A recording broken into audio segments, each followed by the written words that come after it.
हम लोगों को तो उससे बड़ा कोई सुख जीवन में नहीं मिलने वाला है। दो अक्षर के नाम की अद्भुत है। अब सभी लोग इकट्ठे होकर के अच्छी तिथि मुहूर्त में मंदिर का निर्माण करेंगे। साधु संत ही नहीं अपितु पूरे विश्व के सनातन धर्मी सभी में बहुत खुशी की, हर्ष की लहर है।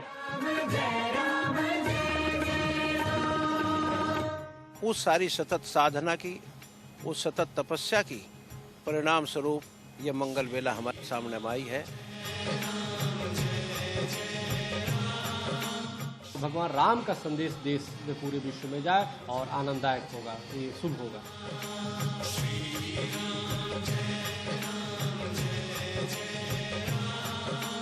जय श्री राम।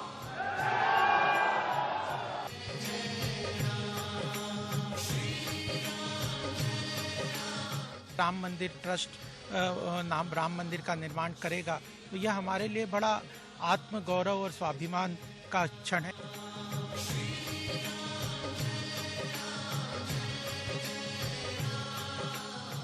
आ गई है शुभ घड़ी, अब जय श्री राम चाहिए, मोदी जी के हाथों मंदिर का शिलान्यास चाहिए।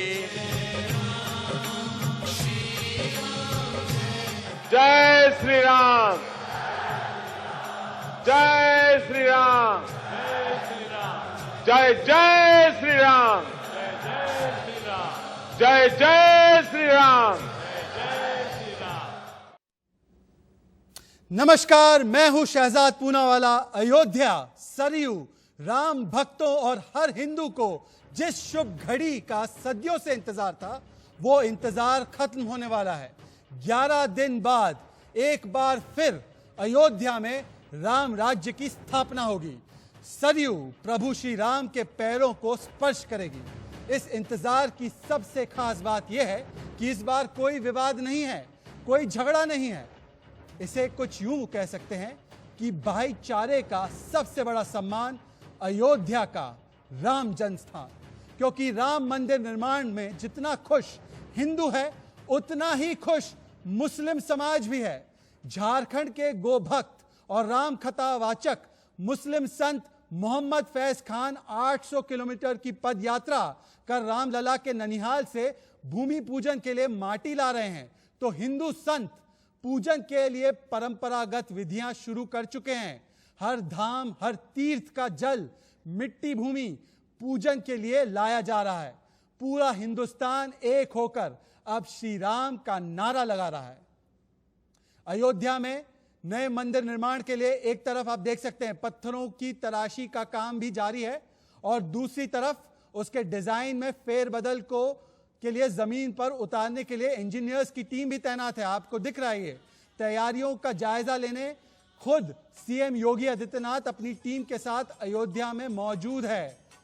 मंदिर के हर पत्थर पर जय श्री राम का नारा लिखा हुआ है, और सरयू अपने प्रभु के इंतजार में पलके बिछाए बैठी हुई है।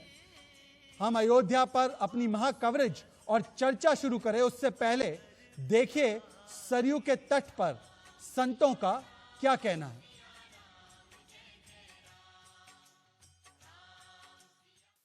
अयोध्या का हर अध्याय सरयू मैया ने देखा है। त्रेता युग में भगवान राम का वनवास देखा है, उसके बाद उनका राज दरबार देखा है, और फिर उस विवाद को भी देखा, और विवाद के साथ साथ अयोध्या को कचेरी और कोर्ट के चक्कर लगाते भी देखा। लेकिन अब सरयू मैया अयोध्या में भगवान श्री राम का भव्य मंदिर भी बनते हुए देख रही है, और शायद इसीलिए ये सरयू का किनारा देखिए और सरयू मैया की ये धारा देखिए। सरयू मैया किस तरीके से आज मुस्कुरा रही है। लगता है कि सरयू मैया जिस तरीके से हिलोरे मार रही है, उसे लगता है कि सरयू माँ कुछ कहना चाहती है। आज वो जो दृश्य है सरयू तट के किनारे, उससे साफ है कि सरयू माँ बेहद खुश है, और जो सारी चीजें आज तक उन्होंने देखी है, अब जाके उनको सुकून मिला है। तो क्या कहती है सरयू मैया, आपकी बातों से अगर मैं जानना चाहूँ। अरे बोले धरती, बोले है अंबर, बोले पवन पुरवैया, बोले है धरती बोले है अंबर, बोले पवन पुरवैया, जय श्री राम का नारा अवध में बोल रही है भैया, जय श्री राम का नारा अवध में बोल रही है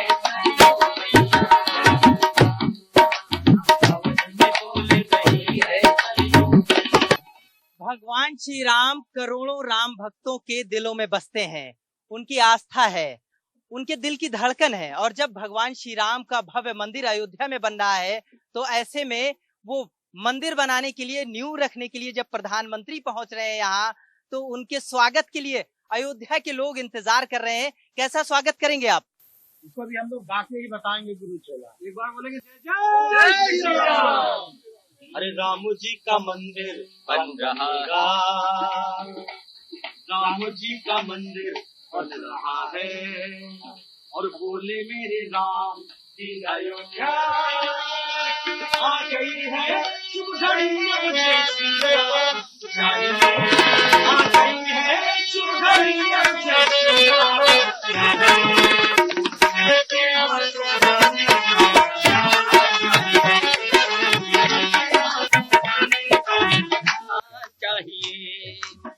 के हाथों मंदिर का शिलान्यास चाहिए। समृद्धि पाठक को सुनाना चाहती है, क्या सुनाना चाहती है समृद्धि? मंदिर बन रहा है भगवान श्री राम का। जी, मैं राम जी के मंदिर का, राम जी का भजन सुनाना चाहूंगी आप सबको। राम नाम सोई जानिए, जो रमता सकल जहान, घाट घाट में जो रम रहा, उसको राम पहचान। और हम आगे बढ़े उससे पहले, और कई खास मेहमान मेरे साथ जुड़ने वाले हैं, मेरे संवाददाता भी अयोध्या से जुड़ने वाले हैं। उससे पहले मेरे साथ आज की खास बातचीत में जुड़ रहे हैं राज्यसभा के सांसद राकेश सिन्हा जी। आपको स्क्रीन पर दिख रहा होगा कि मेरे साथ रजत राकेश टंडन भी है, वीएचपी के प्रवक्ता नेता विनोद बंसल जी भी है। पर राकेश सिन्हा जी, पहले मैं आपके पास आना चाहता हूँ, राज्यसभा सांसद है। शुभ्रा जी, मैं आपके पास भी आऊँगा कुछ देर में, अयोध्या भी चलेंगे। पर राकेश सिन्हा जी, ये बताइए कि आज योगी आदित्यनाथ अयोध्या में है, क्या मायने निकलते हैं इस पूरी ट्रिप के? और 5 अगस्त को जो भूमि पूजन होने वाली है, क्या बरसों का इंतजार खत्म होगा? देखिए, वास्तव में जो राम मंदिर का निर्माण हो रहा है, उसे सभ्यताई सांस्कृतिक परिप्रेक्ष्य में देखना चाहिए। और उसी सभ्यताई सांस्कृतिक परिप्रेक्ष्य में देखने के लिए भारतीय राज्य से जुड़े हुए जो भी पक्ष हैं, उसका योगदान अपेक्षित है। इसके 2 महत्वपूर्ण कारण हैं। देखिए, इससे 2 संदेश हैं। भगवान राम, जिनके बारे में कहा जाता रहेगा कि रोम रोम और कण में राम, वह राष्ट्रीयता और सभ्यता दोनों को प्रतिबिंबित करते हैं। उसके कारण से आप सोमनाथ से जोड़िए। जब सोमनाथ मंदिर का निर्माण हो रहा था, स्वयं राष्ट्रपति राजेंद्र प्रसाद जी सोमनाथ मंदिर का उद्घाटन किया। आज कुछ परिस्थिति में आज राम मंदिर का निर्माण हो रहा है। तो मुझे लगता है कि राम मंदिर के निर्माण में जो 400-450 वर्षों की एक त्याग, तपस्या और संघर्ष का काल था, वो आज समापन पर है और एक नए युग की शुरुआत हो रही है। जिस भगवान राम से दूसरी जो महत्वपूर्ण बात निकलती है कि भगवान राम इसके भी संकेत हैं कि सौहार्द, सामंजस्य और राम राज्य, सौहार्द, सामंजस्य और राम राज्य के साथ जो भगवान राम का एक नए युग की सूत्रपात होगी। यह मंदिर भारत लोगों को, जिसमें धर्म और संस्कृति दोनों का समन्वय है, उससे ऊपर उठकर लोग उस नए युग में समन्वय के साथ, सौहार्द के साथ एक जीवन यापन। आप सौहार्द की बात कर रहे हैं, पर कुछ लोग अभी भी हिंदू मुस्लिम विवाद इस पर बनाए रखना चाहते हैं। आपको शायद पता ही होगा कि कल भी एक कोशिश की गई, कांग्रेस के एक एजेंट कह लीजिए या कांग्रेस के एक समर्थक कह लीजिए, उन्होंने कोशिश की कि सुप्रीम कोर्ट से जिस मामले में अब पूरी तरीके से छूट मिल गई है, उसको फिर से भूमि पूजन को रोक लगवाने की एक कोशिश की गई। पर इलाहाबाद हाईकोर्ट ने उनकी याचिका को डिसमिस कर दिया, ये कहते हुए कि ये काल्पनिक मामलों पर आधारित है।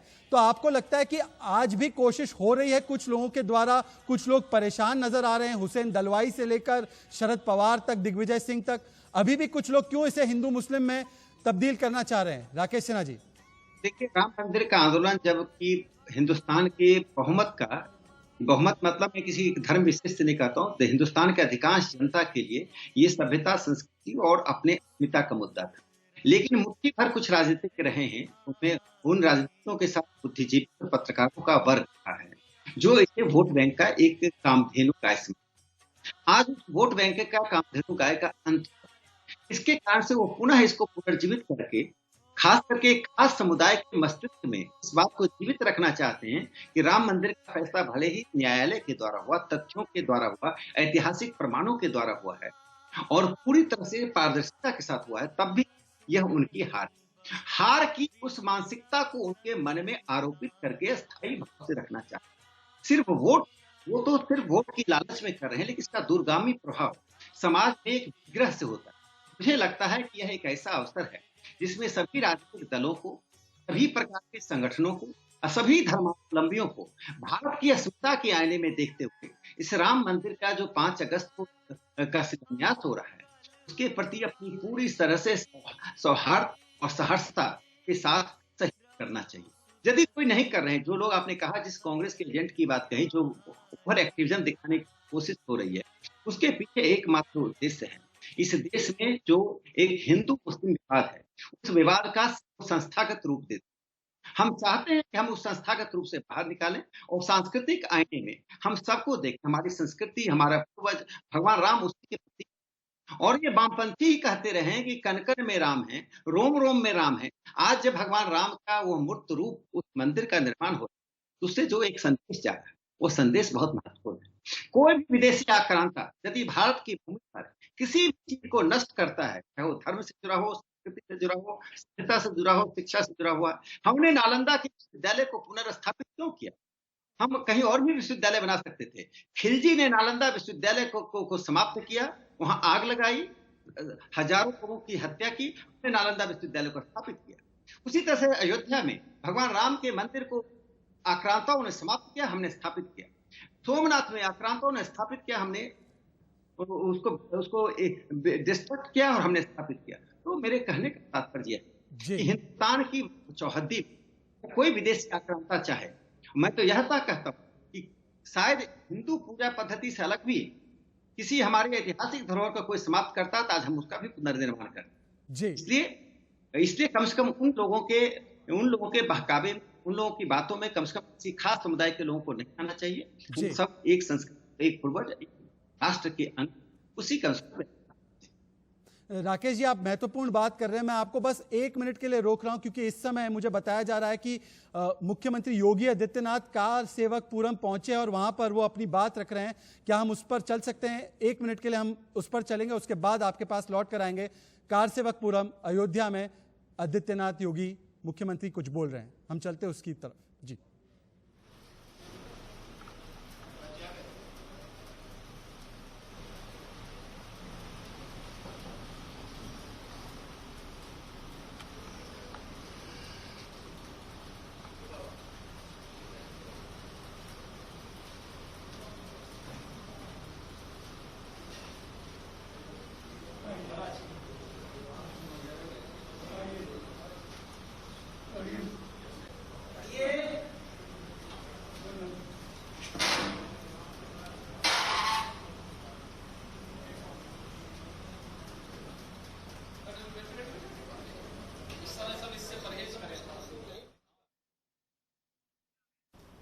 कहीं भी मनाए, अयोध्या नाम उसके साथ जुड़ जाए, अयोध्या नाम उसके साथ जुड़ जाए। कौन क्या कर रहा है इसमें बहुत ज्यादा परवाह नहीं करना, किसी का खंडन मंडन में विश्वास नहीं करना, कुछ नहीं। ये हमारा कार्य जो हमें आगे बढ़ना है, एक सकारात्मक सोच के साथ हमें आगे बढ़ना है और उस कार्यक्रम के माध्यम से देश और दुनिया के सामने अयोध्या को उस रूप में प्रस्तुत कर देना है जिसकी हकदार अयोध्या थी। प्रभुराम के भव्य मंदिर निर्माण के इस शुभ मुहूर्त के लिए जो सौभाग्य हम सबको प्राप्त हो रहा है, मैं सचमुच इस बात के लिए अपने आप को सौभाग्यशाली मानता हूं कि इस आयोजन में हम सबको सहभागी बनने का अवसर प्राप्त हो रहा है। पूज्य महाराज जी का आशीर्वाद इस पूरे कार्यक्रम में प्राप्त हो रहा है। श्री राम जन्मभूमि तीर्थ क्षेत्र के अध्यक्ष पूज्य महाराज जी हैं। अभी परसों अयोध्या में पूज्य महाराज जी की, पूज्य महंत परमहंस रामचंद्र दास जी महाराज की पुण्यतिथि भी मनाई गई। क्योंकि कार्यक्रम में हम सब जानते थे कि कोरोना के कारण कोई बड़ा कार्यक्रम नहीं होना है, इसलिए मैं स्वयं भी उस कार्यक्रम में नहीं सहभागी बन पाया। तो भूमि पूजन की तैयारियों का जायजा लेने पहुंचे हैं मुख्यमंत्री योगी आदित्यनाथ। हम लगातार वहां पर चलते रहेंगे, मेरी सहयोगी शुभ्रा के पास भी चलेंगे जिनके साथ साधु संत मौजूद है और उनका भी उत्साह देखने लायक है। पर सबसे पहले हमारे साथ राकेश सिन्हा जी अभी भी जुड़े हुए हैं, तो उनसे बातचीत करने के बाद इस डिबेट को ओपन भी करेंगे। पर राकेश सिन्हा जी, कुछ लोग तो आपसे बड़े नाराज चल रहे हैं, वो कह रहे हैं कि शुभ मुहूर्त नहीं है। 5 अगस्त को 12:15 बजे का जो मुहूर्त आप लोगों ने तय किया है, वो कह रहे हैं कि ये शुभ नहीं है, बल्कि ये जो आधारशिला रखी जा रही है वो दरअसल वो समय गलत है। स्वामी स्वरूपानंद ये कह रहे हैं। तो जो लोग इसका विरोध अभी भी कर रहे हैं उनको कैसे मनाएंगे? एक ऐसी बातें करते हैं जिसमें अध्यात्म कम होता है, राजनीति अधिक। मैं उनको बड़े आदर के साथ कहना चाहता हूँ कि जो अध्यात्म की बातें होती हैं वो सर्वसम्मति से और सभी प्रकार की चीजों को सामने रखकर तय की जाती है।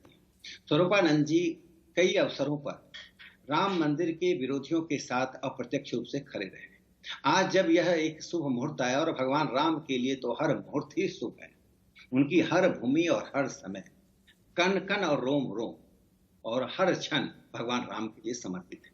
उनका नाम लेकर हम अशुभ को शुभ में परिणत कर देते हैं। और मैं एक बात और कहना चाहता हूँ, देखिए, भारतीय सभ्यता ने अनेक अवसरों पर अपनी सभ्यता की यात्रा में उन आक्रांताओं को देखा है जिन आक्रांताओं ने हमारी स्मृतियों को भी मिटाने की कोशिश की। मैंने इसके 2 ही नाम लिए थे, जिसमें एक नाम नालंदा विश्वविद्यालय का है जो शिक्षा से जुड़ा हुआ है।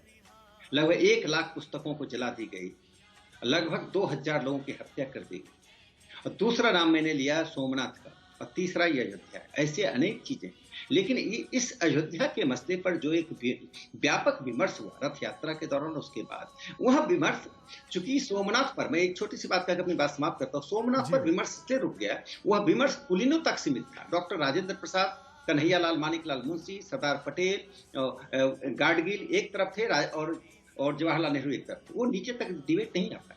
उस डिबेट में जो मंदिर के समर्थक थे वो विजय हो।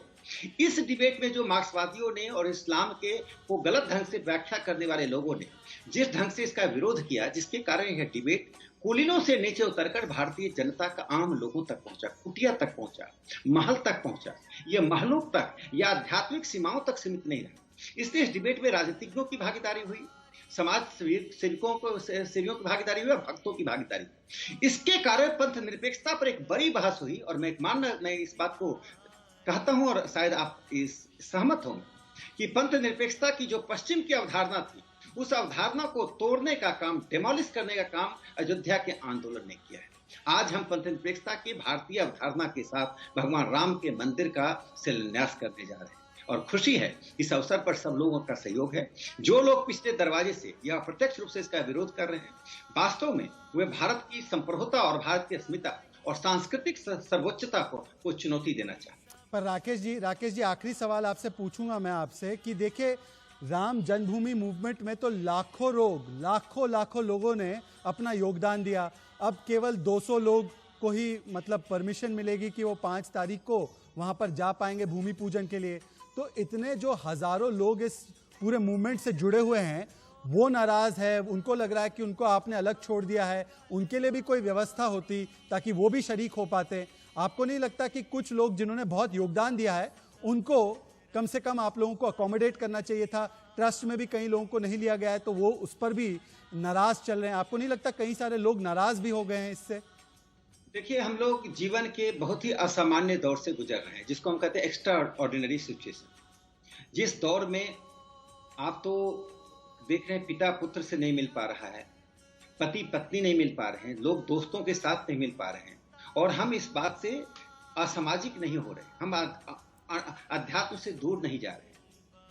ना नमाज पढ़ रहे हैं, ना मंदिरों में भीड़ लग रही है, ना गिरजाघर चर्च में लोग जा रहे हैं। इसका मतलब नहीं है कि लोग अध्यात्म से दूर चले गए। कोरोना ने जो एक संकट पैदा किया, उस संकट से निपटने के लिए एक संक्रमण काल है। उस संक्रमण काल की विशेष परिस्थितियों को, उसकी बाध्यताओं को जी, उसकी सीमाओं को हमें समझना चाहिए। इसलिए यह सांकेतिकता 200 लोग नहीं है, पूरे भारत की वही पीढ़ियां जो 400 वर्षों से संघर्ष कर रही, जो आगे आने वाली पीढ़ियां जो भगवान राम के मंदिर से प्रेरणा लेगी, और जो वर्तमान पीढ़ी, उस सबका उसमें सहयोग और सबकी उसमें आत्मा मिश्रित है। और अयोध्या तो हम जब भी जाएंगे भगवान का दर्शन होगा, लेकिन इस असामान्य परिस्थिति में किसी को भी नाराज होने की आवश्यकता नहीं है। देखिए, लोकतंत्र के कई अवसरों पर कई चीजें से टल रही हैं, संसद के अधिवेशन नहीं चल पा रही हैं, तो ये सब स्वीकार करते हैं। इसलिए हेयर स्प्लिटिंग करने की अभी आवश्यकता नहीं है। भावना हमारी भी है, हम सब चाहते हैं अयोध्या पहुंचे इस मुहूर्त पर, लेकिन इलेक्ट्रॉनिक मीडिया के इस युग में, सोशल मीडिया के इस युग में हम नहीं पहुंचकर भी वहां पहुंच जाते हैं। मुझे लगता है कि श्रद्धा से हम अयोध्या में ही उस दिन होंगे 5 अगस्त को, चाहे हम जहां भी बैठे हों, और हमें खुशी होगी कि भगवान राम के मंदिर के निर्माण का वह दिन और तिथि जो वर्षों से लोग हमसे पूछते आ रहे हैं, अब उन्हें मालूम है, तो कम से कम अब कोई विघ्न ना डाले। जी, बहुत बहुत शुक्रिया राकेश जी आपका। और मैं डिबेट ओपन करूं उससे पहले मुझे लगातार मैसेजेस ये आ रहे हैं कि शुभ्रा आपकी सहयोगी जो अयोध्या में है इस वक्त, और उनके साथ 2 खास मेहमान हैं, अयोध्या की आवाज़ एक बार सुना दी जाए। शुभ्रा, एक बार मुझे बताइए कि अयोध्या में अभी इस वक्त क्या चल रहा है, योगी आदित्यनाथ जी वहाँ पर किस तरीके का जायजा ले रहे हैं, और फिर आपके साथ 2 खास मेहमान कौन है और उनकी आवाज़ क्या है, उनकी बात क्या है, वो सुनाइए पूरे भारतवर्ष को। जी बिल्कुल शहजाद, देखिए योगी आदित्यनाथ का ये जो दौरा है वो बहुत महत्वपूर्ण है। आगे की जो पूरी रूपरेखा है वो तय हो जाएगी इससे, और 5 तारीख को प्रधानमंत्री नरेंद्र मोदी का आगमन है। उससे पहले योगी आदित्यनाथ का ये दौरा इस बात को दिखाता है कि जिस तरह के भी सवाल खड़े हो रहे हैं, जिस तरह के भी इंतजाम किए जाने हैं, उसमें कोई कोर कसर सरकार नहीं छोड़ना चाहती, और तमाम एहतियातों के बीच इस आयोजन को इतना भव्य बनाना चाहती है सरकार, ताकि सब लोग इसकी तरफ आकर्षित हों और सबका मन प्रफुल्लित हो। और अगर बात प्रफुल्लित होने की है, जब से ये घोषणा हुई है शहजाद की यहाँ पर भव्य राम मंदिर बनने जा रहा है, उसका भूमि पूजन होने जा रहा है, तब से ही पूरी अयोध्या प्रफुल्लित है। अयोध्या का रोम रोम प्रफुल्लित है, सरयू माँ प्रफुल्लित हैं। अयोध्या के जो निवासी हैं उनमें जो उत्साह है, जो साधु संत हैं उनमें जो खुशी है, उसको शब्दों में बयान नहीं किया जा सकता। और इसीलिए मैं ज़्यादा वक्त ना लेते हुए, उस प्रसन्नता को शब्दों में ना पिरोते हुए, मैं चाहती हूँ कि उसकी सुरमय प्रस्तुति अगर हो जाए तो इससे बेहतर और कुछ नहीं होगा। और इसीलिए हमारे साथ 2 मेहमान जुड़े हुए हैं। देवेंद्र दास जी हमारे साथ हैं, भजन गायक, और इसके साथ ही महंत ब्रजमोहन दास भी हमारे साथ जुड़े हुए हैं। देवेंद्र दास जी, सरयू तट पर हम लोग हैं, और जब से मैं अयोध्या आई हूँ तब से एक बात मैंने देखी है, गौर की है कि सरयू माँ का जो उफान है, जो तीव्रता है, जो वेग है, वो देखने लायक है। क्या ये प्रसन्नता है राम मंदिर निर्माण की? 500 वर्षों का ये इंतज़ार ख़त्म हो रहा है। इसे अगर आप सुरमय प्रस्तुति में बताना चाहें दर्शकों को। देखिए, सरयू माता की लहरें तो बिल्कुल छम छम करके नाच रही हैं, ऐसा आप सामने देख सकती हैं। और पूरे अवध में नहीं, पूरे विश्व में जितने भी श्री राम भक्त हैं, इतनी खुशी है कि कितने वर्षों की तपस्या सफल हुई है कि हमारे ठाकुर जी के मंदिर का शुभ निर्माण होने जा रहा है, शुभारंभ होने जा रहा है। और वो भी भारत के सुयोग्य प्रधानमंत्री माननीय श्री नरेंद्र मोदी जी के कर कमलों द्वारा 5 अगस्त को तारीख तय है कि भूमि पूजन होना है। इसको अगर हम भजन की पंक्ति में बताएं तो हमारे पूज्य महाराज श्री हमारे बगल में बैठे हुए हैं, महाराज जी भी भजन गुनगुनाएंगे मेरे साथ। कि सरयू का किनारा है, निर्मल जलधारा है, प्रभु राम का बनेगा मंदिर, संकल्प हमारा है। प्रभु राम का बनेगा मंदिर, संकल्प हमारा है। नगरी है अयोध्या सी, रघुकुल सा घराना है, जहाँ चरण है राघव के, वहाँ मेरा ठिकाना है। जहाँ चरण है राघव के, वहाँ मेरा ठिकाना है। प्रत्येक अवध के वासी के मन की यही अभिलाषा है और यही भाव है कि हे प्रभु, हर जन्म में वास मिले सरयू तीर का, हम सब प्रजा हो अवध की और राज्य हो रघुवीर का। क्या बात है। बहन जी आप भी बिल्कुल, मैं आपको सुमन जी ये बताऊंगा कि कोट कल्प काशी वसे और मथुरा कल्प हजार और एक निमित्त सरयू बसे तो तुले न तुलसीदास। आज माँ सरयू के घाट पे जिस तरह आपके कैमरे में दिखाई दे रही है, माँ एकदम सरयू एकदम खुश है। वो क्यों खुश है? उन्होंने पूरा संघर्ष देखा है। माँ सरयू ने, सरयू का पानी लाल हुआ था, यहाँ तक कि माँ सरयू ने फैसला भी सुना। आवाज जब ये लोग कहते थे, तमाम विपक्षी कहते थे अरे तारीख बताइए, आप लोग खाली कहते हैं रामलला हम आएंगे, मंदिर वहीं बनाएंगे और तारीख नहीं बताएंगे। लेकिन माँ सरयू के ही गोद में हम लोग बैठकर और ये बताना चाह रहे हैं कि वो तारीख भी आ गई है, 5 अगस्त का शुभ दिन, जिस दिन हमारे भारत के यशस्वी प्रधानमंत्री श्री नरेंद्र मोदी जी के कर कमलों द्वारा श्री राम जन्मभूमि का शिलान्यास होगा और मंदिर बनना आरंभ हो जाएगा। ये खुशी हम संतों में, यहाँ के गृहस्थों में, यहाँ तक कि भारत ही नहीं विदेशों में रहने वाले सारे हिंदू जनमानस के अंदर इतनी खुशी है कि वो इस खुशी को बिल्कुल रोक नहीं पा रहे हैं और हर तरफ आनंद है, उत्साह है, सब इंतजार है 5 अगस्त के दिन का। ये बड़ा इंतजार खत्म हुआ है और ऐतिहासिक घड़ी आने वाली है। जिस प्रसन्नता का जिक्र आप कर रहे हैं, उन्हें फिर से एक बार अगर आप एक भजन में पिरो दें। बिल्कुल बिल्कुल, भजन में मैं, मेरे शिष्य देवेंद्र जी हैं, हम दोनों आदमी साथ में पिरोएंगे। क्योंकि मोदी जी आ रहे हैं तो उनके भी स्वागत में हम लोगों ने एक भजन बनाया है और बहुत सुंदर भजन है। तो हम लोग चाहेंगे कि हमारे प्रिय शिष्य कथा व्यास देवेंद्र जी और मैं दोनों आदमी मिलकर इसको सुनाएंगे। कि शुरू हुआ अब मंदिर का निर्माण है, शुरू हुआ अब मंदिर का निर्माण है, सोने के सिंहासन बैठ रहे प्रभु राम है, सोने के सिंहासन बैठे रहे श्री राम है, सरयू जी की लहरें भी छम छम नाचे, छम छम नाचे, सरयू जी की लहरें भी छम छम नाचे, छम छम नाचे, सिद्ध हुआ अरे सिद्ध हुआ अब सरयू का स्नान है, सोने के सिंहासन बैठे रहे प्रभु राम है, सोने के सिंहासन बैठे रहे श्री राम है। क्योंकि अवध की परंपरा, अवध की परिभाषा और अवध का संस्कार इस भजन के माध्यम से आप सभी को बताना चाहेंगे कि सीताराम जी की प्यारी राजधानी लागे, राजधानी लागे, मोहे मीठो मीठो सरयू जी को पानी लागे, सीताराम जी की प्यारी राजधानी लागे, राजधानी लागे, मोहे मीठो मीठो सरयू जी को पानी लागे।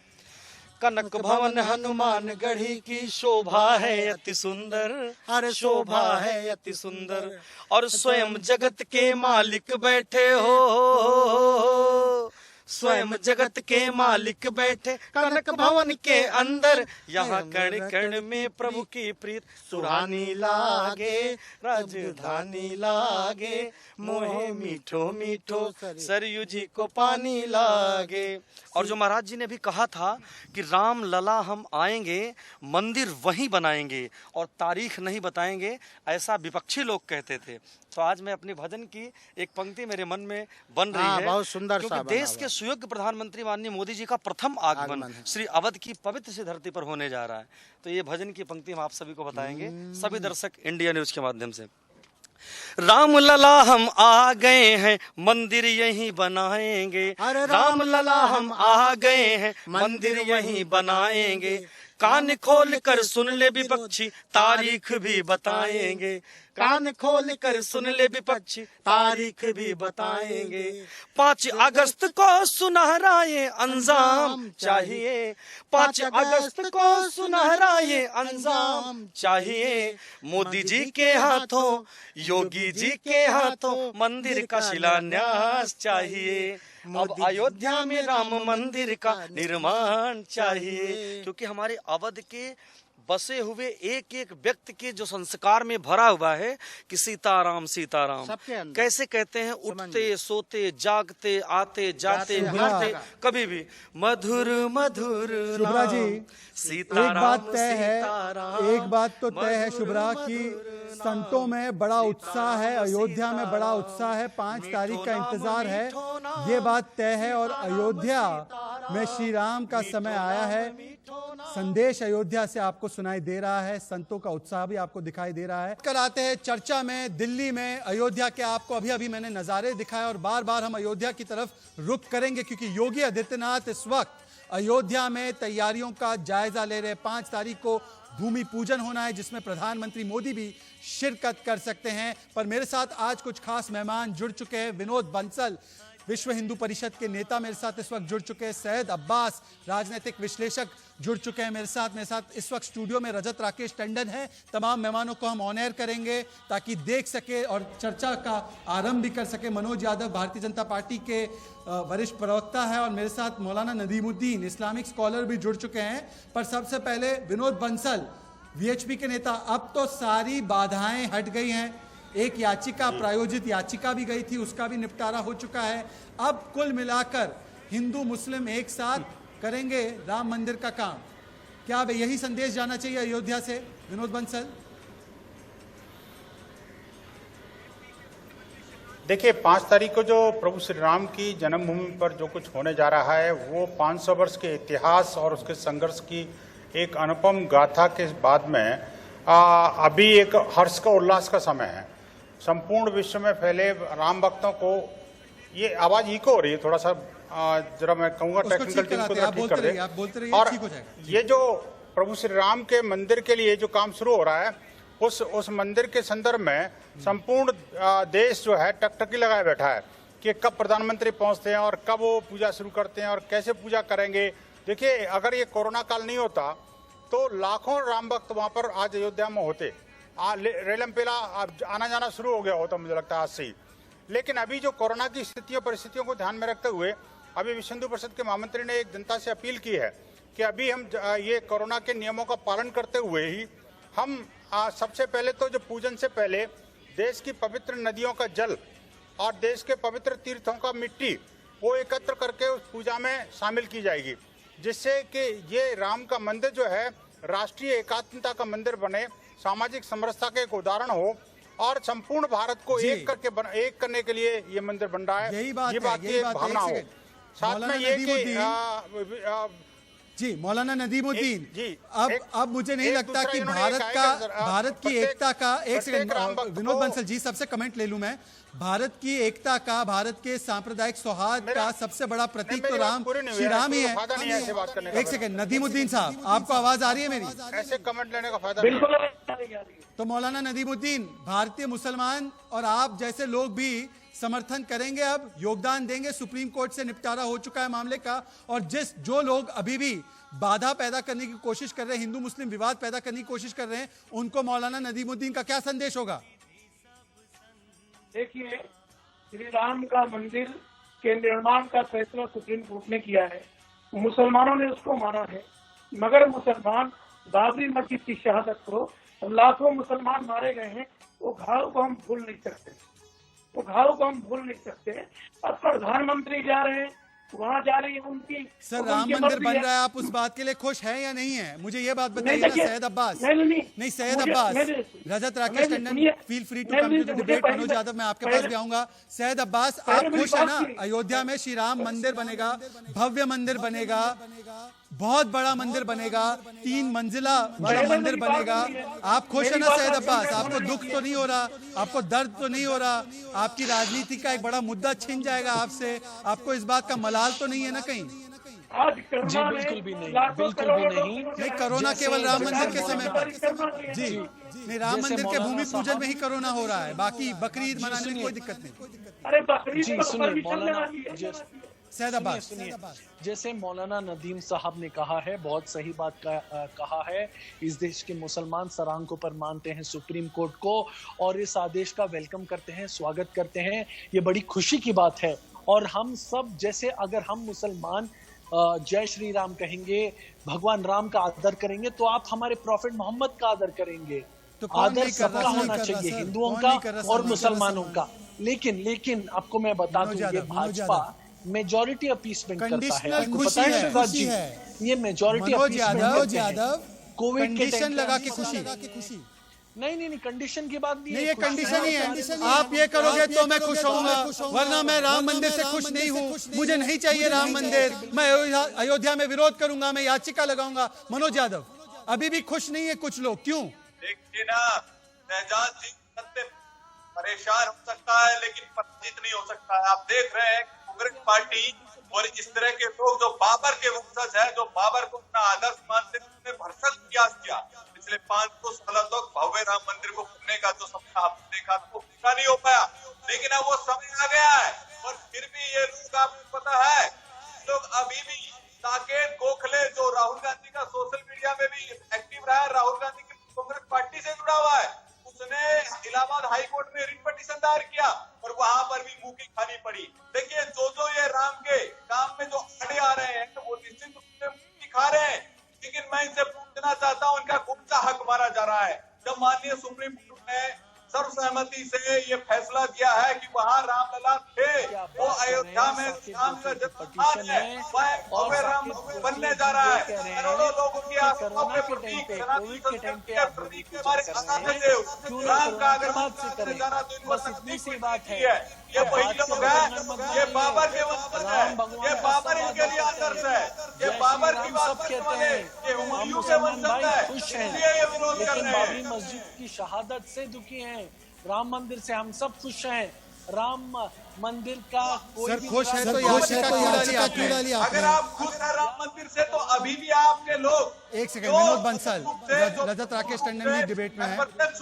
आपके पर्दे के पीछे से वो हाई कोर्ट में रिट पिटीशन दायर। एक सेकंड, रजत राकेश टंडन सवाल पूछे। एक सेकंड, मनोज यादव, रजत राकेश टंडन सीधा सवाल पूछे मौलाना नदीमुद्दीन से। नदीमुद्दीन जी, मनोज यादव एक सेकंड रुक जाइए प्लीज। रामलला का मंदिर ठीक है, अब रजत राकेश टंडन नदीमुद्दीन जी से सवाल पूछे। जो पूरी वाली है वो पीसीआर आपको ध्यान देना होगा। Rajat Rakesh Tandon and Nadimuddin on screen. Nadimuddin ji, बार बार इस बात की चर्चा थी, जब तक फैसला नहीं आया था मैं कई बार अयोध्या गया था। ये यहाँ पर दिल्ली में या बाहर लोगों का विरोध था, लोग हिंदू मुसलमान करते थे, लेकिन अयोध्या में दोनों पक्ष एक साथ बैठते थे, एक साथ लाइव करते थे, एक साथ चाय पीते थे, एक साथ उठते बैठते थे। वहां ईद भी मनाई जाती थी, दिवाली बनाई जाती थी। और आज आप अयोध्या जाइए तो वहां पर जितने मुसलमान आपको मिलेंगे वो उतने ही खुश मिलेंगे जितना आज हिंदू है। वो कह रहे हैं एक निपटारा हुआ, हम सुप्रीम कोर्ट को मानते हैं और अच्छा है कि अयोध्या में श्री राम का मंदिर बने।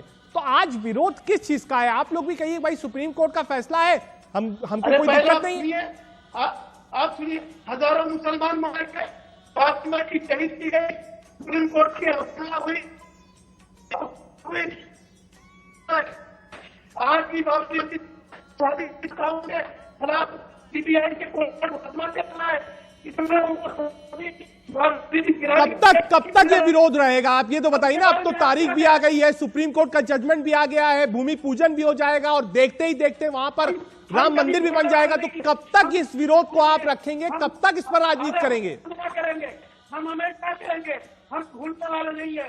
हमारे सारे दिलों पर भाव है, हमारा भाव लगा है। विनोद देखिए, वो कह रहे हैं मैं भूलने को राजी नहीं हूं। बंसल जी जवाब दीजिए आप। विनोद बंसल अभी भी इस मुद्दे को सुलगा कर रखना चाहते हैं कुछ लोग राजनीतिक फायदे के लिए। हमारा भाव लगा है। ठीक है, एक सेकंड रुक जाइए विनोद बंसल। लेकिन मैं आपको बता दूं, 5 तारीख को 10 बजे से पूजा प्रारंभ हो जाएगी।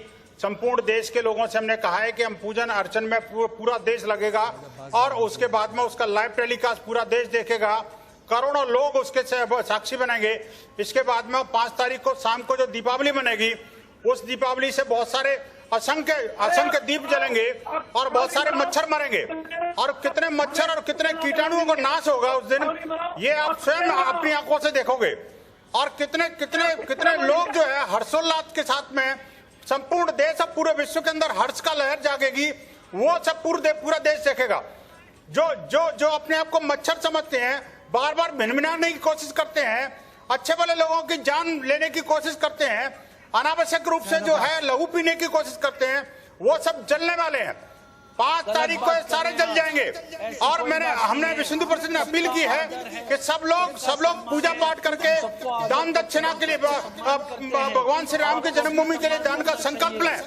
और ये कोरोना को भगाने के लिए और इसके नियमों का पालन करते हुए काम करें। अभी आप देखिए देश भर की पवित्र नदियों और पवित्र तीर्थ स्थलों का जो जल और मिट्टी वहाँ पर जो पहुँच रही है, उससे बहुत बड़ा काम होने वाला है। ये सब लोग जो राजनीतिक लोग हैं, जो राजनीति करने वाले लोग हैं, इनकी सबकी राजनीति फेल हो जाने वाली है। महामारी हो रही है, उस पे आपका कुछ नहीं कहना। मनोज यादव, भगवान श्री राम खुश होंगे अगर राम भक्त कोरोना से जूझ रहे हैं? कोरोना जैसी नहीं सर, कोरोना सिर्फ राम जन्मभूमि के पूजन के समय ही होगी क्या? कोरोना जो अशोक गहलोत फेयरमाउंट में कर रहे हैं उससे कोरोना नहीं फैलेगा। मनोज यादव, मुझे एक बात बताइए कि क्या आप इस समय पर कोरोना काल में इस समय पर इस प्रोग्राम का आयोजन करके क्या सियासी फायदा उठाने की कोशिश कर रहे हैं? ये विपक्ष का कहना है। मनोज यादव, सबसे पहली बात तो ये है कि अगर हम लोग सियासत करते हैं, अगर हम चुनाव को ध्यान में रखते हुए करते, तो हम लोग साफ करते हैं इसको 2024 के आसपास या 2023 के आखिरी में करते। हम उस समय चुनाव लड़ना था, लेकिन इस समय कौन सा चुनाव है? पहली बात तो ये है कि कौन सी सियासत कर रहे हैं मुझे ना तो कोई चुनावी फायदा है, ना कोई जाति समीकरण है, ना इस तरह का कोई चुनावी फायदा होने वाला है। दूसरा विषय यह है कि इनको पीड़ा अभी भी है। ये लोग चाहते ही नहीं है कि रामलला का भव्य राम मंदिर बने। इनकी पीड़ा झलक रही थी। ये जो बाबर के वंशज बैठे हैं, ये बोल रहे थे अभी कि देखिए बाबरी मस्जिद पे ढाना गलत था, लेकिन सुप्रीम कोर्ट ने कहा, बाबर के वंशज न्यायालय ने कहा, हाई कोर्ट ने भी कहा वहाँ वो जो भूमि है वो रामलला है, उसके बावजूद भी पीड़ा है। मैं नहीं चाहता कि कुछ और है। अब ये मामला, अब ये विवाद जो है पूरी तरह से अब खत्म हो चुका है। रजत, फाइनल कमेंट शुभ्रा के पास चलेंगे। क्या ये सबसे ऐतिहासिक दृश्य होगा 5 अगस्त का, जो दृश्य आएगा जहां पर प्रधानमंत्री होंगे, योगी आदित्यनाथ होंगे, राम जन्मभूमि के जो सबसे बड़े बड़े नेता है जिस अभियान को चलाने वाले, क्या वो एक ऐतिहासिक पल होगा इस देश के इतिहास में? इससे बड़ा एक दृश्य हमें नहीं दिखेगा? इतना बड़ा जो एक वादा था वो पूरा होने जा रहा है।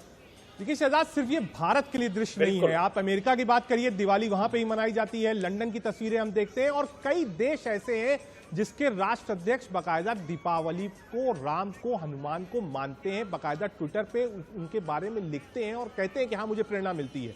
तो ये कहना कि सिर्फ देश इसको देख रहा है, ये गलत होगा। पूरा विश्व, इस पूरे जो दृश्य होगा 5 तारीख का, वो पूरा विश्व की इस पर निगाहें हैं और हमको एक संदेश देना चाहिए कि देश एक साथ खड़ा है उसके लिए। तो शुभ्रा, अयोध्या की क्या आवाज है? अयोध्या भी मान रहा है कि शुभ घड़ी आई, हिंदू मुस्लिम दोनों दे रहे बधाई।